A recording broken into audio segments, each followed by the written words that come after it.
Welcome back guys, your YouTube channel retail Guru RB, जहां पर आप सीखते हैं एडवांस रिटेलिंग के बारे में। तो जैसा कि गाइस मैंने आपको बोला था पिछले चैप्टर में कि हम अपना ऑपरेशन को कंटिन्यू करेंगे, तो मैं अब आपके लिए पहला चैप्टर लेके आया हूं ऑपरेशन का। जैसा कि हमने पिछले वीडियो में डिस्कस किया था ऑपरेशन के लिए कि प्लीज गाइस आप चेक कीजिए, जिन्होंने अभी तक वो वीडियो नहीं देखा है उस वीडियो को आप जाइए प्ले लिस्ट में ऑपरेशन की, उस वीडियो को चेक कीजिए, उसमें इंट्रोडक्शन दिया है मैंने ऑपरेशन के बारे में। तो नाउ गाइस हम स्टार्टिंग करेंगे अपना पहला चैप्टर आज स्टोर ऑपरेशन। स्टोर ऑपरेशन के अंदर आज हम पढ़ेंगे जॉब प्रोफाइल के अंदर कोई भी स्टोर ऑपरेशन चलाने के लिए, किसी भी स्टोर को रन करने के लिए एसओपी के अलावा कुछ चीज चाहिए होती है, वो है मैन पावर, पीपल मैनेजमेंट।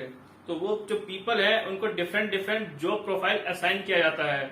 तो आज हम वही चीज डिस्कस करेंगे इस वीडियो के अंदर कि कौन से स्टोर में किस प्रोफाइल पर जो पीपल मैनेजमेंट है डिसाइड किया जाता है बाय द कंपनी कि कौन को कौन सा जॉब रोल दिया जाएगा। जैसे guys EVO exclusive brand store, जैसे कि मैंने आपको बताया था कि जो ईवीओज होते हैं उनको एक्सक्लूसिव ब्रांड स्टोर बोलते हैं। जैसे कोई भी स्टोर है उसके बाहर जो बोर्ड लगा रहेगा वही प्रोडक्ट आपको अंदर मिलेगा, चाहे शूज हो, चाहे वो फैशन हो, चाहे XYZ कुछ भी हो, तो वो आपको उसी ब्रांड का ही मिलेगा। जैसे आप LG का ब्रांड देखिए, अगर LG का बोर्ड बाहर लगा एक्सक्लूसिव स्टोर है तो आपको fridge, AC, TV, LED, microwave सब कुछ आपको LG का ही मिलेगा, तो उसको एक्सक्लूसिव कहा जाता है, means different brand is not there. तो पहले बात करते हैं ईवीओ स्टोर के बारे में, क्या क्या जॉब प्रोफाइल होते हैं और उनकी सैलरी वगैरह क्या होती है। लिटिल बिट आपको एक क्लियर आइडिया हो जाएगा रिटेल ऑर्गेनाइज रिटेल ऑपरेशन के बारे में। जैसा कि सबसे पहला होता है एरिया और रीजनल हेड। जैसे कि कंपनी डिसाइड करती है, सपोज कीजिए दिल्ली है, अब दिल्ली में NCR भी है, जैसे कि नोएडा है, गाजियाबाद है, आपका ये फरीदाबाद है, गुड़गांव है, तो इन सबको जो है NCR बोलते हैं। तो इसको हैंडल करने के लिए जितने भी स्टोर हैं, सपोज कीजिए 10 स्टोर दिल्ली के अंदर है, 10 गुड़गांव में है, 10 कंपनी के कोई भी एक्स कंपनी है, 10 उसके 10 स्टोर हेड उसमें रीजन में है, पूरे NCR में मिला के उसके 60 स्टोर हैं। तो उन 60 स्टोर का एक हेड होगा जिसको हम बोलते हैं एरिया मैनेजर, क्योंकि पूरे एरिया को हैंडल करेगा, या फिर रीजनल सेल्स हेड होगा जिसको RSM बोलते हैं, इसको हम ASM बोलते हैं, एरिया सेल्स मैनेजर। तो इनके नीचे जो है इस 60 स्टोर है, तो इट मीन्स 60 स्टोर मैनेजर होंगे वहां पर। तो जैसे स्टोर मैनेजर का काम क्या होता है, पूरे स्टोर की जो हैंडलिंग होती है उसको पूरे को वो हैंडल करता है स्टोर मैनेजर अपने लेवल पर, जो उसको पोस्ट डिजाइन की गई है। जैसे उसके नीचे अगर स्टोर बड़ा है साइज में तो उसके नीचे एक असिस्टेंट स्टोर मैनेजर भी दिया जाता है as a support. It means ये अगर इज नॉट अवेलेबल तो हैंडल कौन करेगा, ये करेगा, क्योंकि जवाबदेही के लिए एक बंदा, अकाउंटेबिलिटी के लिए एक एम्प्लॉय चाहिए होता है जिसको स्टोर मैनेजर बोलते हैं। तो ये इनको रिपोर्टिंग करता है। और उसके बाद जो असिस्टेंट स्टोर मैनेजर होता है जो स्टोर मैनेजर को रिपोर्टिंग करता है, फिर सुपरवाइजर होता है, टीम लीडर होता है, इन सबके डिफरेंट डिफरेंट रोल होते हैं। सेल्समैन होता है, सपोर्टिंग स्टाफ मतलब हेल्पर, सिक्योरिटी होती है स्टोर के अंदर। तो इतनी सारी हायरार्की होती है, ये डिसाइड होता है कि स्टोर किस तरह का हमारा। सपोज कीजिए मान लीजिए कोई स्टोर हमारा 6000 स्क्वायर फीट है, तो काफी बड़ा एरिया है। जैसे कि रिटेल का जो स्टैंडर्ड है 500 स्क्वायर फीट पे एक स्टाफ होना चाहिए, एक सेल्समैन होना ही चाहिए, और एक उसके पास जो है सपोर्टिंग स्टाफ भी होना चाहिए। तो आप देखिए जरा, स्टोर मैनेजर है, इनका काम तो है स्टोर को मैनेज करना, जितना भी SOP है उनको कंप्लीट कराना, सेल्स टारगेट वगैरह है, जो भी है कंपनी का प्रोसेस है उसको फॉलो कराना। लेकिन जो ऑपरेशन को डिलीवर करेंगे वो ये लोग करेंगे अपने हैंड पे। जैसे असिस्टेंट स्टोर मैनेजर क्या करेगा, जो भी गाइडलाइन स्टोर मैनेजर द्वारा दी जाएगी वो नीचे डिलीवर होंगी, तो यहाँ से सुपरवाइजर लेवल पे अडोप्ट होगी, तो ये इनको डिलीवर करेगा टीम लीडर को। तो इनके पास भी टीम होती है सेल्समैन की होगी, और जो है डिफरेंट डिपार्टमेंट वाइज होगा। जैसे हमारे फैशन का है तो टॉप के लिए अलग टीम लीडर हो गया, बॉटम के लिए अलग टीम लीडर हो गया, उनके सेल्समैन भी अलग अलग डिजाइन किए जाते हैं। जैसे सेल्समैन है, सीनियर सेल्समैन भी होते हैं। जो पुराने सेल्समैन होते हैं उनको सीनियर सेल्समैन बोलते हैं, जो नए रखे जाते हैं उनको सेल्समैन बोलते हैं। और जो फिर जो है ट्रेनिंग भी होते हैं, कुछ जो ट्रेनिंग के लिए आए जाते हैं। फिर सपोर्टिंग स्टाफ होता है, इनका काम आपको पता है, स्टैंडर्ड जो स्टोर का हाउसकीपिंग वगैरह उसको मेंटेन करना, हाइजीन को मेंटेन करना, सिक्योरिटी आपको पता ही है एंट्रेंस पे होती है जो कस्टमर को वेलकम करती है, प्लस में कोई भी लगेज है कुछ भी है हेल्पिंग हैंड होता है, और कुछ भी जो श्रिंकेज वगैरह है स्टोर की शॉर्टेज वगैरह ना हो सबको रोकने के लिए, एक वेलबींग एटमॉस्फेयर बनाने के लिए ईवीओस के अंदर मोस्टली यही टीम होती है। ये डिपेंड करता है कंपनी का स्टोर किस साइज का है उस हिसाब से हायरार्की होती है, लेकिन ये एक स्टैंडर्ड हायरार्की है जो मैं आपको बता रहा हूँ ईवीओस के लिए एक्सक्लूसिव ब्रांड स्टोर।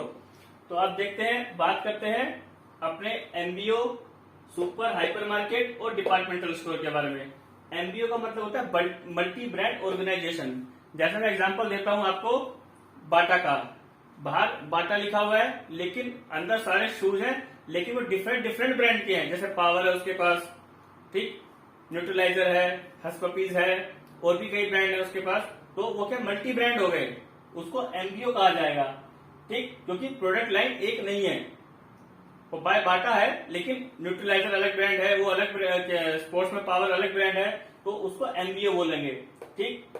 फिर सुपरमार्केट, जैसे मैंने आपको पहले बताया था, वो आप मेरा वीडियो चेक कर लीजिए कि मेरा डिफरेंट टाइप ऑफ स्टोर के अंदर supermarket, hyper market, departmental store के बारे में मैंने बहुत अच्छे से डिस्क्राइब किया है। और इसकी में हम देखते हैं जो प्रोफाइल के बारे में। देखिए, जैसे कि आपको पता ही है supermarket, hyper market, departmental store बड़े बिग साइज में होते हैं। जैसे कि मैं एग्जांपल देता हूं आपको बिग बाजार का। बिग बाजार अब मोस्टली 1 लाख स्क्वायर फीट में भी बनते हैं, 65,000 स्क्वायर फीट, साइज बहुत बड़ा होता है क्योंकि उसके अंदर जो है ग्रोसरी, फैशन, आपका जो है कॉस्मेटिक्स, और आप हमारा जो है परफ्यूम्स, काफी कुछ चीजें होता है, फुटवेयर, बहुत चीजें होती है उसके अंदर। तो साइज बहुत बड़ा होता है, तो टीम भी बड़ी होती है। इतने बड़े स्टोर को हैंडल करने के लिए एक एम्प्लॉय चाहिए होता है। उसकी जॉब डिसाइड की जाती है, वो है बिजनेस मैनेजर, क्योंकि वो पूरे स्टोर का बिजनेस को हैंडल करता है। उसको हम बिजनेस बोलते हैं, बीएम बोल देते हैं। और इनको एक असिस्टेंट भी दिया जाता है जो इनको असिस्ट करता है, ठीक, जिसको असिस्टेंट बिजनेस मैनेजर भी बोल देते हैं या फिर असिस्टेंट स्टोर मैनेजर भी बोल दिया जाता है। फिर ऑपरेशन मैनेजर, ऑपरेशन मैनेजर का क्या काम होता है, जितना भी काम होता है स्टोर के अंदर वो स्मूथली चले, मीन्स ये डिलीवर करता है ऑपरेशन को इजी बनाने के लिए थिंग्स को। जैसे मैं आपको बता दूं, डिलीवरी आएगी, कोई भी सामान आएगा स्टोर के अंदर सेल होने के लिए, वो ऑपरेशन का काम है हैंडल करना। कोई भी क्लीनिंग का है स्टोर के अंदर मैनेज करना है बिफोर स्टोर ओपनिंग, वो ऑपरेशन का काम होता है। लाइटिंग वगैरह सिस्टम चल रहे नहीं चल रहे, ये सब किसका काम है, ऑपरेशन का काम है। यूनिफॉर्म मंगानी है, ये रिक्वेस्ट करेगा, सब कुछ ऑपरेशन एक बहुत इंपॉर्टेंट पार्ट होता है, क्योंकि 50% काम इन्हीं को करना होता है।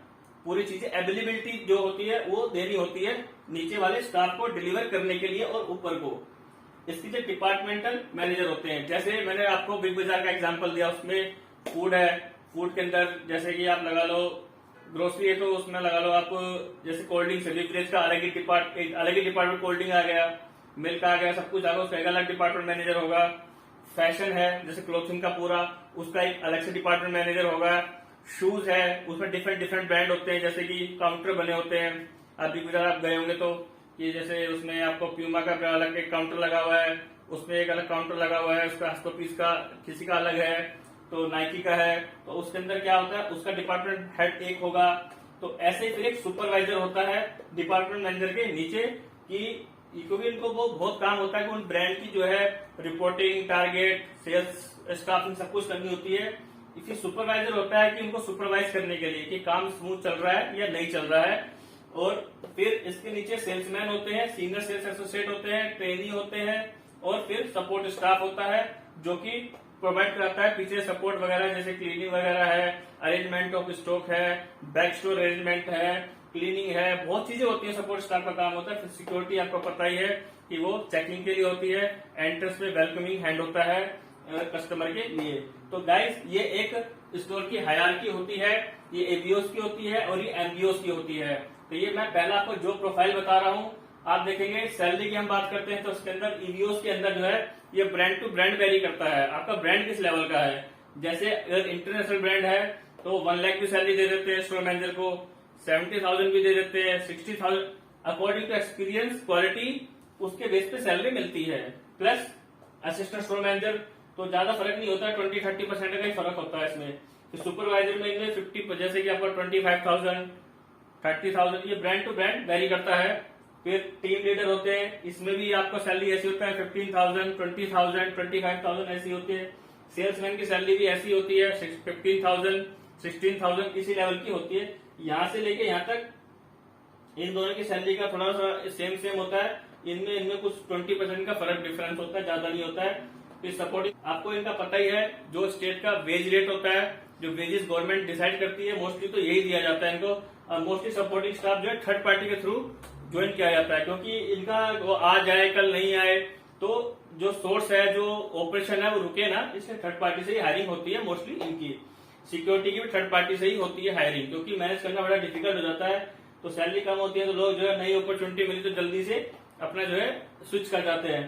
तो ये एक हायरार्की मैंने आपको बताया, इनका प्राइसेस बताया सैलरी का, प्लस बिजनेस होता है तो इनकी सैलरी थोड़ी सी अपर हो जाती है। जैसे बिजनेस हेड है, उतना बड़ा बिग बाजार संभाल रहा है, इतना बड़ा हाइपर मार्केट संभालता है, ऑब्वियसली सैलरी भी ज्यादा होगी उसकी। तो 2 लाख 1 लाख मंथली, मतलब मंथली बात कर रहा हूँ मैं आपको, मंथली मिलता है इतना। ऐसी ऑपरेशन को भी जो है 70,000, 60,000, 70,000 अकॉर्डिंग टू ब्रांड। मैं आपको बता रहा हूँ अकॉर्डिंग टू ब्रांड, ये ब्रांड के हिसाब से मिलता है सैलरी। ऐसे डिपार्टमेंट मैनेजर होते हैं, उनको भी जो है 50,000, 60,000 मिलता है। Depend to brand. कई ब्रांड तो 30,000 भी देते हैं, कोई 25 भी देता है। ये ब्रांड टू ब्रांड वेरी करता है, ब्रांड किस लेवल का है। प्लस सुपरवाइजर है, फिर सेल्समैन की सैलरी भी ऐसी 50,000, 60,000, इनमें से मोस्टली सैलरी ऐसी ही होती है। तो गाइस ये रिटेल का मैंने ओवरव्यू दिया आपको, इनकी हायरार्की बताई स्टोर के अंदर, और एक सैलरी पैकेज भी मैंने आपको ऑलमोस्ट इक्वल बता दिया है। लेकिन ये सब होता है ऑर्गेनाइज मार्केट के अंदर, जो ब्रांड डेवलप होते हैं, ऑर्गेनाइज होते हैं, वेल उनके अंदर सब कुछ होता है। और रिटेल जो है आप देखेंगे जैसे कि आउट ऑफ इंडिया है, तो मैं एक जनरल एक बात बताना चाहता हूँ आपको। रिटेल एक ऐसा सेक्टर है जहां पर अडेप्टेबिलिटी सबसे ज्यादा है और सबसे ज्यादा ग्रोइंग सेक्टर है। और आप देखिए एक स्किल्स लेकर आइए इसके अंदर, जब भी है स्किल्स का मतलब ये नहीं कि इंग्लिश बहुत अच्छी है, वो एक लैंग्वेज है, आनी चाहिए। लेकिन बट जो सबसे मोस्ट इंपोर्टेंट है, आपको सिस्टम की नॉलेज होनी चाहिए। आपका जो कम्युनिकेशन जो स्किल है, मतलब समझने की जो शक्ति है, जो आप जल्दी से चीजों को अडेप्ट कर सके, वो चीज बहुत अच्छी होनी चाहिए आपके अंदर। थोड़ा सा स्किल लेके आइए। 12th पास करते ही आप सेल्समैन बन जाओगे यार, उससे तो क्या बनोगे।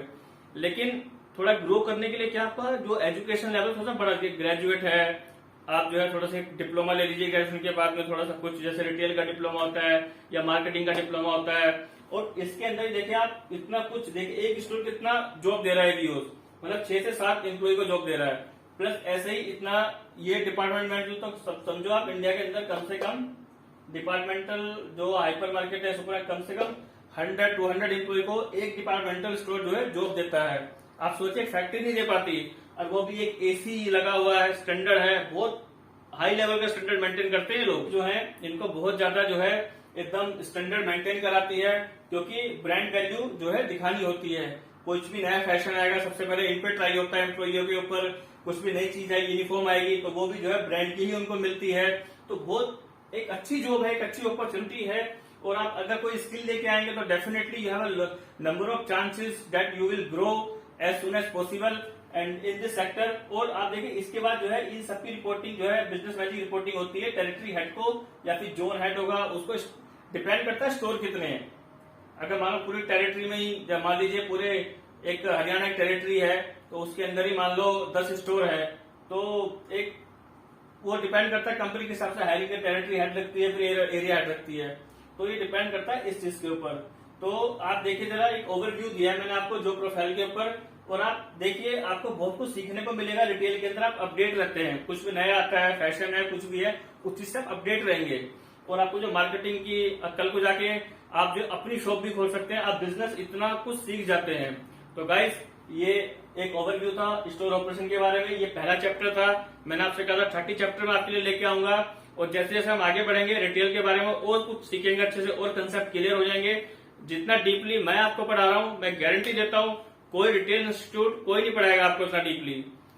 तो गाइस आप बने रहिए, आप जो है चैनल को सब्सक्राइब कीजिए, लाइक कीजिए, और जो है अपने कमेंट्स दीजिए। मुझे बहुत अच्छा लगता है जब आप कमेंट्स करते हैं, क्योंकि एक मोटिवेशन से बढ़ता है आगे। और सब्सक्राइब कीजिए। Thank you very much, God bless you all.